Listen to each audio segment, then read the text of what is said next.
カブを外そうかな。どうなってんのこれ。パイ飯。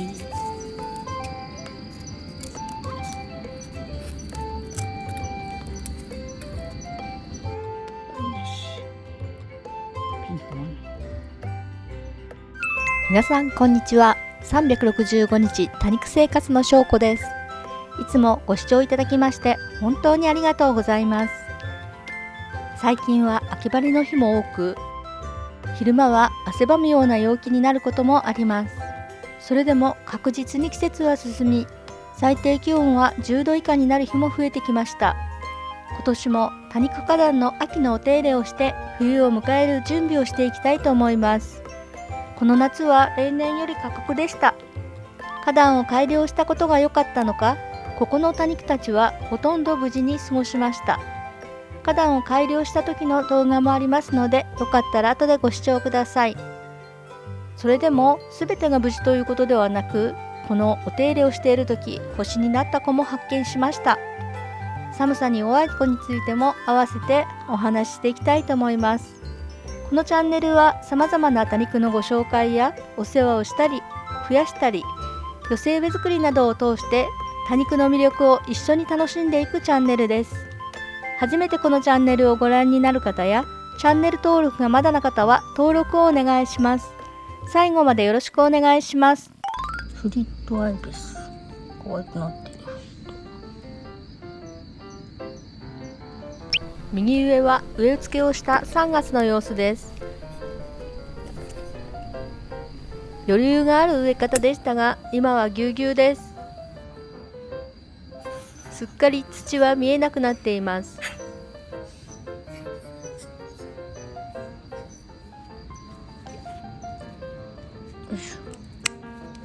松葉菊は何度も切り戻していますが、厚かろうがカシだろうがお構いなしに増えていきます。セダムをちょっとだけポイポイってやっといたら増えそうなので怖いので抜いちゃう。セダムはね、これは別のところにポイしとこう。抜いちゃいました。センペルが大量の枯れ葉をつけて埋もれています。一旦掘り上げて枯葉とランナーを外すことにしました。枯葉がこの夏の過酷さを物語っています。センペルは比較的夏も冬も強く、多肉花壇でも難なく越えられます。弱点は梅雨の蒸し暑さです。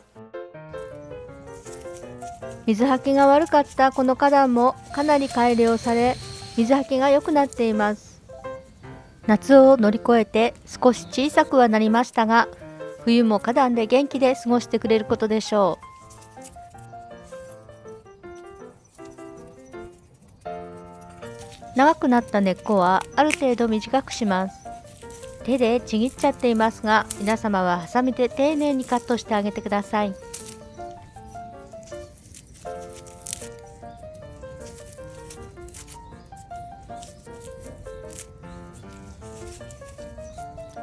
ひたすら抜いていきます。まだまだふわふわな土で触っているだけで気持ちいい。土を触るって癒しの効果があると私は勝手に思っています。ペットを撫でている時と同じようなある種の幸せホルモンが出ているんだと思います。勝手に思っているだけです。でも好きなことをしている、好きなものを見ているだけで、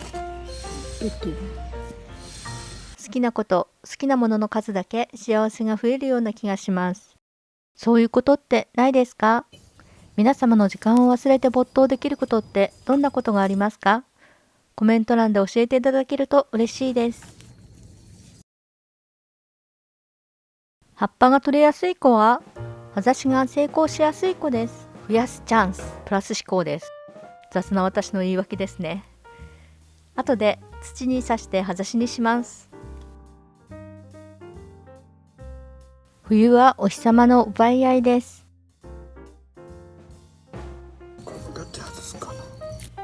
七福神は小株を外して背の低い他の多肉を前にするために後方に移動してもらいます。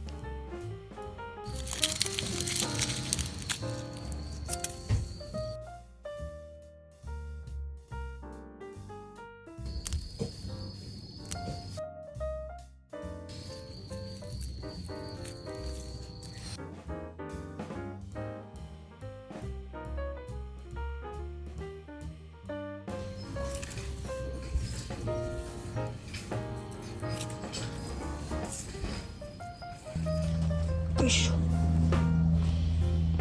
11月だけど蚊がすごいたくさんいるので蚊取り線香を持ってきました。また来たよ。もう蚊嫌い。これから冬に向かいますけど、害虫対策にオルトラン DX を土に混ぜておきます。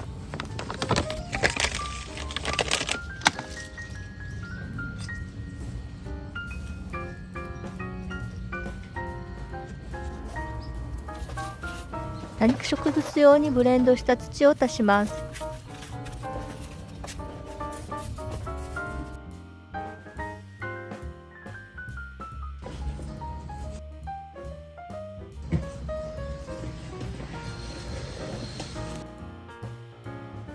抜いた時に取れた葉を忍ばせます。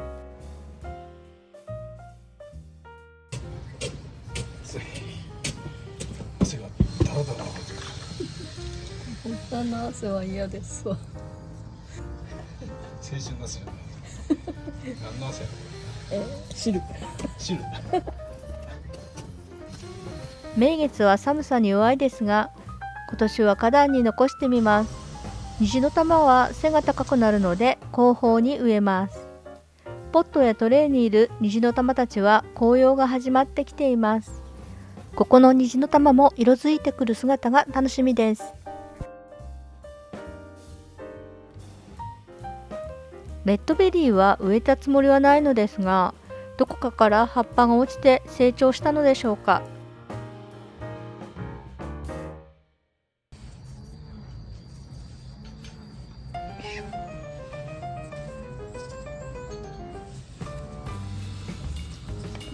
ガーデンオブジェを戻します。こちらのうさぎの置物はホームセンターで購入しました。最近はダイソーなど100円ショップにもいろいろ販売されているようです。また通販でもたくさんのかわいいガーデンオブジェが販売されていて、購入しなくてもウィンドウショッピングのように楽しんでいます。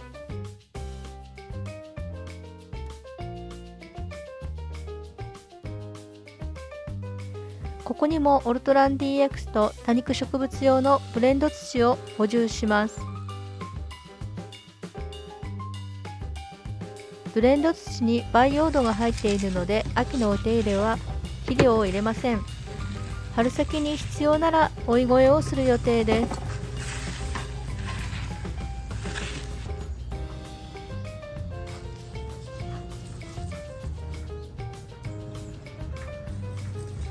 一昨年春にメブナを植えた時は100均出身の3苗だったと思います。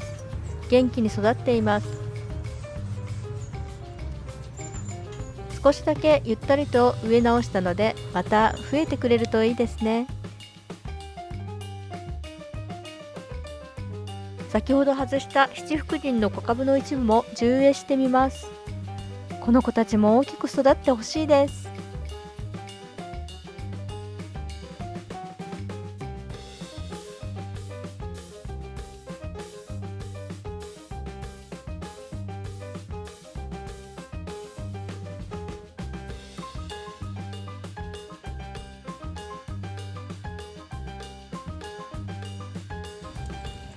来年はうさぎ年、この地植え花壇も3年目の飛躍の年になるといいですね。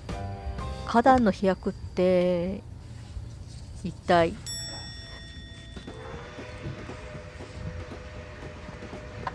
枯葉を落としてきれいにお掃除したセンペルビウムを花壇に戻します。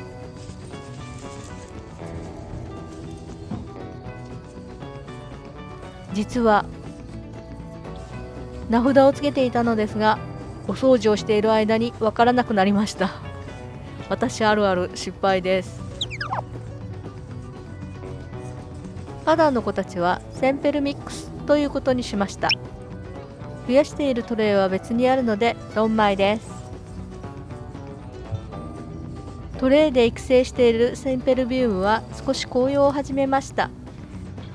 梅雨に一度樹れてダメになりかけて慌ててお手入れしたトレイの子たちです。無事に復活しています。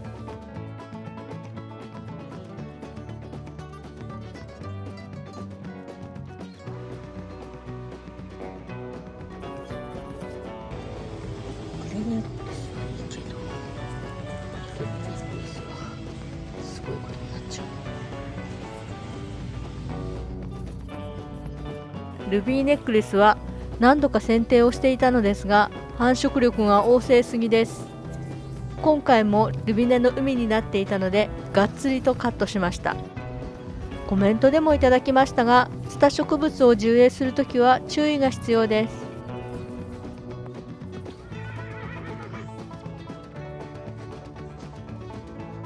紅ちょうちんも短く剪定しました。寒さに弱いクラッスラーで治療部が枯れることもありますが、根が生きていればまた新芽が出てきてくれます。その紅ちょうちんに覆い隠されていた乙女心が顔を出しました。こんなところにいたんですね。プレステラごと植えている見せ場屋は今年は掘り上げないで、ここで越冬してもらいます。見せ場屋も繁殖力旺盛で、樹営をするにはちょっと注意が必要です。ドルフィンネックレスは少しだけカットして形を整えました。完成しました。我が家の多肉花壇秋。下の段の白ボタンおぼろ月は窮屈そうですが、寄り添って冬を乗り越えてください。上の段の大きめ多肉は小株だけ外してそのまま現状維持です。